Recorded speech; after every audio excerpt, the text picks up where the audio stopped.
that I care one iota what you say, but you're really pushing me. Let's go, right here, right now. I have nothing to prove to you, but I can take you down with one hand tied behind my suit. You want to step outside and say that? Anytime, punk. Buzz, we're entering Star Command. When you think of Buzz Lightyear, you probably think of Toy Story, the heroic Space Ranger toy voiced by Tim Allen boldly declaring, "To infinity and beyond." But did you know Buzz had his own cartoon series in the early 2000s? Lightyear, the galaxy's greatest hero. Skilled, courageous, and ever vigilant. Leaping into action, Buzz Lightyear hurtles to the rescue. His ongoing mission to protect the universe from the dark forces of evil. These are the adventures of Buzz Lightyear of Star Command. That's right, Buzz Lightyear of Star Command was a sci-fi adventure set in the fictional universe the Buzz toy was based on. Despite being connected to one of the biggest movie franchises ever, this show has largely been forgotten. Today, we'll explore why this series was underrated, why it's not talked about with other great cartoons, and whether it deserves another shot at the spotlight. So, what exactly was this show? Premiering in 2000s, Buzz Lightyear of Star Command was an animated spin-off of Toy Story. But instead of focusing on the Buzz we knew, the toy, it focused on the fictional intergalactic hero the toy was based on. This was a bold choice, taking Buzz into a world of space battles, alien allies, and of course, the ever-scheming Emperor Zurg. The series was action-packed, funny, and introduced a whole new side of Buzz Lightyear's universe. The show kicked off with a direct-to-video movie, Buzz Lightyear of Star Command: The Adventure Begins, which served as the pilot. Interestingly, Tim Allen returned to voice Buzz in this movie, but he was replaced by Patrick Warburton for the rest of the series. Warburton brought his own unique charm to the character, blending heroism and humor perfectly. The series ran for 62 episodes and was set in a vibrant universe filled with unique planets, quirky villains, and a host of unforgettable supporting characters. It followed Buzz and his team of Space Rangers Mira Nova, Booster, and XR as they defended the galaxy from evil forces, especially the tyrannical Emperor Zurg. But why didn't this show get the recognition it deserved?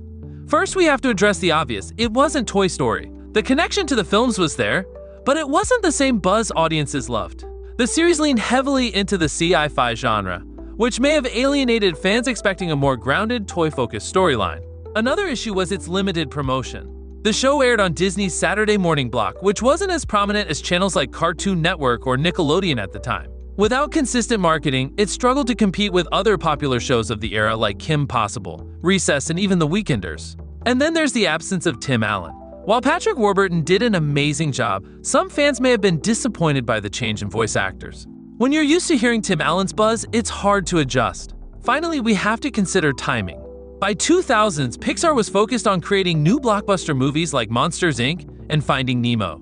Buzz Lightyear of Star Command felt like an afterthought compared to the massive success of these films. And yet, the show had so much going for it. The world building was fantastic. Star Command introduced us to a vibrant intergalactic universe filled with memorable characters like Mira Nova, the brave and witty Tangian princess, Booster, the lovable janitor turned space ranger, and XR, the snarky robot who always had a sarcastic comment ready. The show also balanced humor and action seamlessly. Buzz's overly heroic personality clashed hilariously with his team, leading to some genuinely funny moments. And let's not forget Emperor Zurg, who was somehow both menacing and comedic at the same time.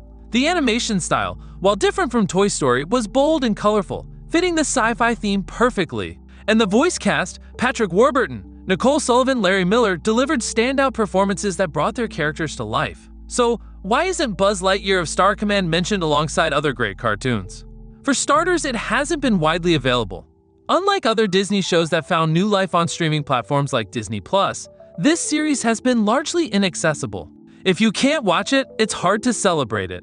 It also suffers from being overshadowed by Pixar's success. When you think of Toy Story, you think of the movies, not the spin-offs.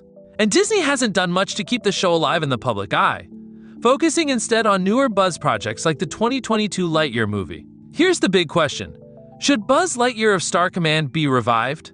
Absolutely. The show had all the elements of a classic, memorable characters, exciting adventures, and plenty of humor. With nostalgia for early 2000s cartoons at an all-time high, a reboot or even just a release on Disney Plus could bring this gem back into the spotlight. In the end, Buzz Lightyear of Star Command may have been overshadowed, but it's still a vital piece of Toy Story history and a fun, underrated cartoon. If you were a fan back in the day, or if you've never seen it, maybe it's time to revisit the adventures of Star Command, to infinity and beyond.